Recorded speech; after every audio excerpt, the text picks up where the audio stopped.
नमस्कार। आप देख रहे हैं श्री माता वैष्णो देवी प्रेस क्लब कटरा। और यहाँ श्रद्धालुओं को बड़े लंबे समय से इंतजार था कि वो पल जब माँ वैष्णो देवी की यात्रा की शुरुआत हो। और उस चीज को लेकर आज श्राइन बोर्ड के द्वारा प्रेस रिलीज जारी की गई, जिसमें साफ तौर से लिखा गया है कि मौसम साफ रहा तो रविवार के दिन यानी कि 14 सितंबर को माँ वैष्णो देवी की यात्रा को शुरू कर दिया जाएगा। इसी के बीच में अगर बात करूं तो मेरे साथ विधायक श्री माता वैष्णो देवी विधानसभा के बलदेव राज जी मौजूद हैं। और बलदेव राज जी, आज गाइडलाइन को जारी किया गया, वो आदेश जारी किए गए, पर उसमें साफ तौर से ये भी लिखा गया कि अगर बारिश को देखा जाएगा, मौसम में सुधार होगा तो ही यात्रा की शुरुआत की जाएगी। पर कहीं ना कहीं अगर मैं ये भी बात करूं तो 18 दिन के बाद यात्रा को शुरू करना जा रही है बोर्ड प्रशासन। क्या कोई गाइडलाइंस ऐसी रहेंगी कि जिसका पालन करना अनिवार्य होगा श्रद्धालुओं के लिए?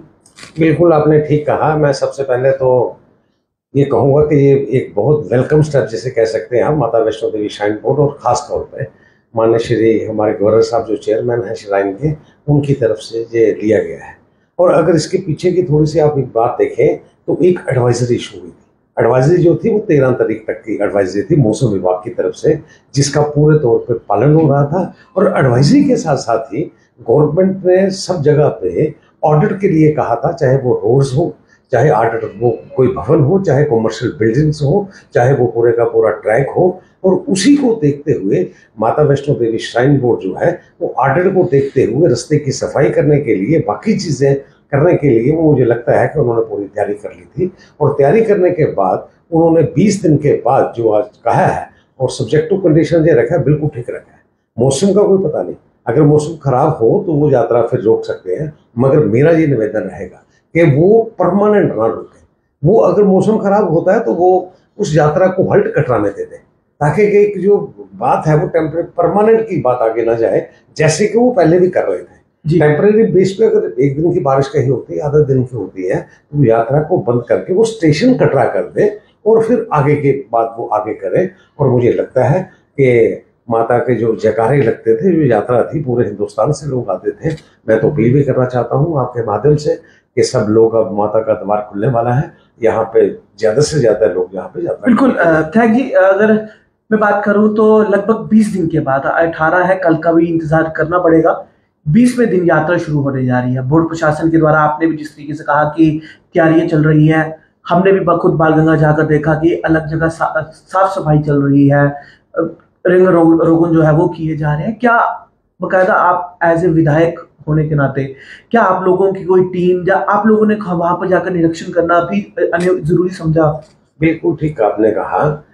निरीक्षण करने का मतलब है कि आप वहां पे गए कि नहीं गए। माता वैष्णो देवी श्राइन बोर्ड जो है वो अपने तौर में एक पूरी की पूरी बॉडी लाता है। होने के अलावा यात्रा बंद थी, यात्रा कब खुलेगी, माता वैष्णो देवी श्राइन बोर्ड क्या कर रहा है, मैं अगर आपसे कहूँ तो मैं 5 तारीख को माननीय श्री मतलब कि यहाँ के जो सीईओ हैं उनसे मिला था। मिलने के बाद एक डिटेल बात हुई थी आने वाले वक्त के लिए, कटरा के लिए, यात्रा खोलने के लिए, और सारे जो अरेंजमेंट्स वहाँ पे चल रहे थे। और मैं आपको बताना चाहता हूँ कि उनकी तरफ से बड़ा अच्छा रिस्पांस भी था। और यात्रा फिर शुरू करने के लिए किसी यात्री का नुकसान ना हो और वो यात्रा सुचारू रूप से चले, यात्रा चले, उसके लिए वो पूरे इंतजाम कर रहे थे। और उसी के साथ वो जो गाइडलाइन थी मौसम विभाग की, उसका भी पालन करना अनिवार्य था। और मुझे लगता है कि वो सब कुछ अब हो गया है। ये यात्रा बिल्कुल मैं थोड़ा सा यहाँ से हटकर आपके साथ बात करूं तो पुराने टाइम की यात्रा की ओर रुख करते हैं, जब बहुत कम लोग यात्रा के तौर पर कटरा में पहुंचते थे। वो एक पुराना समय, उस टाइम पे यात्रा किस तरीके से चलती थी कि उन दिनों तो कटरा में बर्फ भी होती थी, बारिशों का सिलसिला तो ऐसा ही था, पर इससे थोड़ा सा अलग जरूर होगा। उस टाइम पे यात्रा किस तरीके से चलती थी? जो हमारा पिछला टाइम था जब ये यात्रा शुरू हुई 1986 से पहले की जो यात्रा थी, वो मात्र 3 महीने का यात्रा नहीं होती थी, मेला होता था। मेला मतलब कि हमारे यहाँ जो कहते हैं कि वो 3 महीने का मेला। और मैक्सिमम उसमें क्या रहता था, नवरात्रों से लेके अक्टूबर, नवंबर और दिसंबर। और जितनी हमारी मार्केट है उसमें से मतलब कि 20% दुकानें खुली रहती थी, 80% दुकानें बंद हो जाती थी। वो 3 महीने का एक माहौल होता था यात्रा का। और माता वैष्णो देवी श्राइन के बाद, बोर्ड बनने के बाद ये यात्रा सुचारू रूप से चलना शुरू हुई। इसका नंबर बढ़ा, नंबर बढ़ने के साथ सुविधा बढ़ी, और सुविधा बढ़ने के साथ ये बहुत बड़ी बात है कि 40,000 आदमी रोज के वहाँ पे दर्शन करने के लिए जाएं, उनका वहाँ पे प्रबंध हो और फिर वो वापस आए। तो ये यात्रा में बहुत सुधार हुआ है। 2012 और 13 के आंकड़े की बात करो तो 1 करोड़ को यात्रा टच हुई थी। हालांकि उसके बाद हम उस लेवल पे, उस स्केल पर तक नहीं पहुंच पाए, पर भूस्खलन हो, बारिश हो, अलग अलग आपदाएं जब आती हैं तो यात्रा को रोक दिया जाता है। ठीक है, सुरक्षा के लिहाज से रोका भी जाता है, जरूरी भी है, पर क्या परमानेंट स्थल इसका कोई निकाला जाएगा कि यात्रा जो है वो जारी रहे, यात्रा ना रुके? इसका एकमात्र वही बात है, कटरा में मतलब के देखा जाए होटल, गेस्ट हाउस, धर्मशाला, कभी ऐसी परिस्थिति हो तो मुझे ये लगता है कि यात्रा को सेफ रखने के लिए एक तो मैक्सिमम नंबर जो है उनको उदारित करना पड़ेगा कि आप 30,000 से 35,000 से ऊपर यात्रा ना करें, और जब कहीं रश होता है तो आप ज्यादा ना वहां पे भेजें, ताकि यात्री का सेफ जो कटरा जितना है वो उससे बढ़िया बात हो नहीं सकती, और उस पर एक तो रोक लगाने की जरूरत होगी। और आने वाले वक्त में जैसा अरेंजमेंट्स हैं और जो त्रुटियां रह गई होगी, मुझे पूरी यकीन है यहाँ पे कि आने वाले वक्त में वो सुचारू रूप से यात्रा पूरे प्रबंध के साथ चलेगी। बिल्कुल विधायक जी, अगर मैं बात करूँ कटरा के पास जहाँ घोड़े पालकी वाले जो पूरी तरीके से माँ वैष्णो की यात्रा पर ही निर्भर है, बड़े से बड़े चाहे एक छोटा सा पालकी ही चलाने वाला क्यों ना हो, पहले कोविड में कहीं ना कहीं काफी ज्यादा नुकसान उनको हुआ। आज 18 दिन से कटरा बंद की स्थिति में है क्योंकि यात्रा ही नहीं थी। क्या उसको लेकर कोई पैकेज का ऐलान हो सकता है? क्योंकि माननीय प्रधानमंत्री को भी मैं यहाँ पे जरूर जोड़ूंगा कि उनके द्वारा राहत पैकेज 2 अन्य राज्यों में दे दिए गए हैं और जल्द ही जम्मू कश्मीर का भी दौरा करने वाले हैं। जो पैकेज अनाउंस हुए हैं वो पैकेज भी असल में क्या है, पैकेज में क्या है कि पहला तो पैकेज ये आया कि हमें यहाँ की गवर्नमेंट ने एक पैकेज दिया जो 10-10 करोड़ रुपया जिलावार था सारे में। फिर उसके बाद हमारा एक एनडीआरएफ में एक शेयर रहता है 212 करोड़, हमें वो पैकेज मिला। तीसरा जो पैकेट है वो सेंट्रल कमेटी, एक जो मिनिस्टर्स की होती है, वो कमेटी यहाँ पे आकलन करती है आके कि कितना नुकसान हुआ है, और 3 दिन हुए वो कमेटी यहाँ से होके जम्मू डिवीजन से जहाँ भी है ये नुकसान का आकलन करके गई है। और मुझे लगता है कि आने वाले वक्त में ये जो राशि जो आप कह रहे हैं हिमाचल और पंजाब से उत्तराखंड में हुई है, वो जम्मू के लिए भी, जम्मू कश्मीर के लिए भी एक अच्छा जो पैकेज है वो प्रधानमंत्री देंगे। और जैसे बातें चल भी रही हैं कि प्रधानमंत्री जी की इच्छा है कि वो एक बार JNK का भी टूर करेंगे। बिल्कुल। इससे अगर मैं अलावा बात करूं तो पैकेज की, तो अब माननीय प्रधानमंत्री क्या देते हैं क्या नहीं देते हैं वो जब दौरा होगा उसके बाद ही बात होगी। कल जो पिछले दिनों SDM के द्वारा एक नोटिस जारी किया गया था होटल्स को लेकर, खासतौर से जो वो 15 होटल्स थे और कुछ दुकानें थी जिन्हें बंद करने का ऐलान किया गया था जब तक मौसम में सुधार नहीं होता। आज बैठक भी हुई है, उस बैठक में क्या बातचीत हुई? मैं पहले तो धन्यवाद देना चाहता हूँ यहाँ की डिस्ट्रिक्ट एडमिनिस्ट्रेशन को और खासतौर पे SDM कटरा को, जो उन्होंने वक्त की नज़ाकत को देखते हुए, बारिश के मौसम को देखते हुए, और जो लैंडस्लाइड आपने देखा जो हमारा बाणगंगा रोड पे जो हो रहा था, आप जाके देखेंगे, आप मतलब कि आप सोच नहीं सकते कि किस किस्म से वो लैंडस्लाइड और खतरे में वो ऊपरली प्रॉपर्टीज आ गई थी। डिपार्टमेंट ने, एडमिनिस्ट्रेशन ने, और खासतौर पर एडमिनिस्ट्रेशन ने एक प्रिकॉशनर मेजरिंग के लिए वो एक मतलब कि उनको कहा था कि एक ऑर्डर किया था।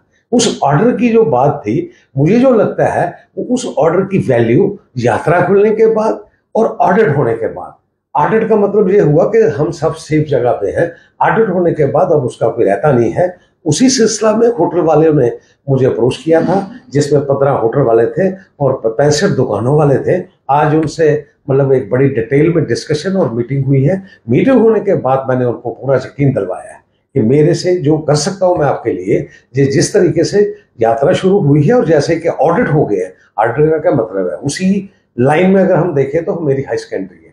हाई सेकेंडरी में तो सरकार ने कहा कि वहां का स्टाफ ऑडिट करके भेज दे तो वो उसकी जिम्मेवारी है, तो हो गया। इसी तरीके से वहां पे सरकारी दफ्तर है, यहाँ पे PWD का अपना दफ्तर है, अगर उनका ऑर्डर होने के बाद वो सुचारू रूप से चल रहे हैं तो मेरा होटल जिसपे करोड़ों रुपए का लोन है, लोन होने के बाद एक लोग कारोबार से जुड़े हैं और यात्रा बंद थी तब तक तो ठीक है, यात्रा जब खुल गई है तो मुझे पूरा उम्मीद है और मैं इसी सिलसिले में कल एक वफद की शक्ल में सब लोगों को ले जाके SDM साहब से जाके या अपनी बात भी ये रखूंगा लोगों की तरफ से, और मुझे पूरी उम्मीद है कि मैरिट्स पे SDM साहब जो है वो फैसला करेंगे।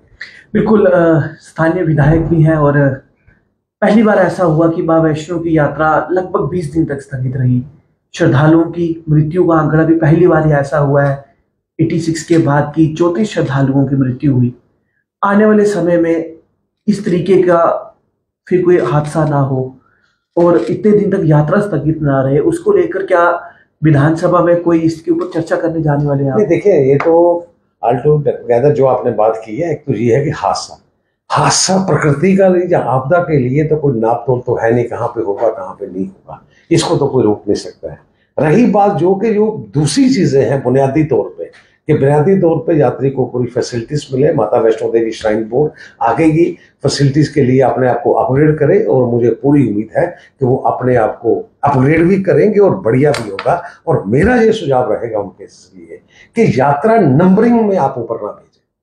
मतलब मेरा कहने का ये है कि 30,000 का एक मार्क आप फिक्स कर दें, 30,000 के ऊपर की यात्रा जो है उसका स्टे कटरा में होना चाहिए, ताकि यात्रा को फैसिलिटेट करने के लिए जो कटरा में है वो ऊपर जाके नहीं मिलता आपको। आपकी कैपेसिटी 30,000 से ऊपर और क्राउडेड हो जाती है, उसके लिए हमें पूरी मतलब कोशिश करनी है ताकि कटरा का और यात्री को सुविधा हो। बिल्कुल, जिस तरीके से जब 31 दिसंबर को स्टैम्पेड हुई थी तो उसके बाद एनजीटी के भी आदेश जारी हुए थे कि 50,000 तक की यात्रा को सीमित, का कहना है कि 50 को भी हटके अगर उसको 30 या 35 तक की सीमित कर दे तो और ज्यादा लाभदायक रहेगा, चाहे वो कटरा के लोगों के लिए बात हो या फिर यात्रा की सुरक्षा की ही बात हो। तो कितना ज्यादा असर इसका रहेगा कि अगर बाकी ही 35,000 तक ही यात्रा को सीमित किया? मुझे लगता है कोई 50,000 का जो था वो मार्क मेरे ख्याल है वो कहीं चूक है।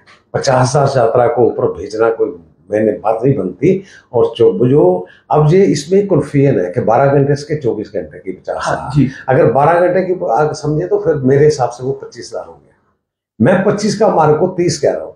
वो मैं बड़ी सीधी सी बात है कि माता वैष्णो देवी एक एक्सरसाइज इस बात की कर ले कि वहां पे यात्रा कितने लोगों को वो वहां पे फैसिलिटेट कर सकते हैं, कितने वहां पे रह सकते हैं। और मेरे हिसाब से जो नंबर है वो 30,000 से ऊपर नहीं होना चाहिए, जिससे मतलब कि कटरा में ज्यादा फैसिलिटीज मिल सकती है कि वैष्णो देवी की वजह से। बिल्कुल हुआ था उसके बाद का जो अगले साल 2023 का 31 दिसंबर आया था, जहाँ 24 के 31 दिसंबर में परमानेंट मार्किंग के ऊपर जो रेडियो फ्रीक्वेंसी आइडेंटिटी कार्ड है उस पर स्पेशल स्टिकर लगाए जाते हैं 31 दिसंबर और 1 जनवरी की यात्रा को लेकर। क्या उस तरीके का सिस्टम नहीं आपको लगता कि जरूरी है RFID कार्ड्स के ऊपर की? लोग जो है वो बहुत बार ऐसा देखा है कि पुराने RFID कार्ड लेके चले जाते हैं, हालांकि बोर्ड के ऊपर पैनी नजर रहती है इसके ऊपर, पर कहीं ना कहीं थोड़ी सी लापरवाही जो रहती है कार्ड्स को लेकर, उस पर किस तरीके के बदलाव की जरूरत है? ये यात्रा बंद होने के साथ हमें बड़ी सीख मिली है कटरा वालों को भी, और मुझे लगता है कि माता वैष्णो देवी श्राइन बोर्ड भी इसमें मतलब कि जितनी भी गुंजाइश होगी उसको पूरा अपग्रेड करेगा। और मुझे पूरा यहाँ पे माता वैष्णो देवी एडमिनिस्ट्रेशन पे पूरा भरोसा है कि आने वाले वक्त में ये सारी चीजें ठीक होंगी। जम्मू कश्मीर की अर्थव्यवस्था की बात करूं तो ज्यादातर मां वैष्णो देवी की यात्रा पर निर्भर है। लखनपुर से शुरू होकर कश्मीर तक की बात करूं तो ज्यादातर व्यापार करने वाले लोग पूरे तरीके से यात्रा पर ही निर्भर है।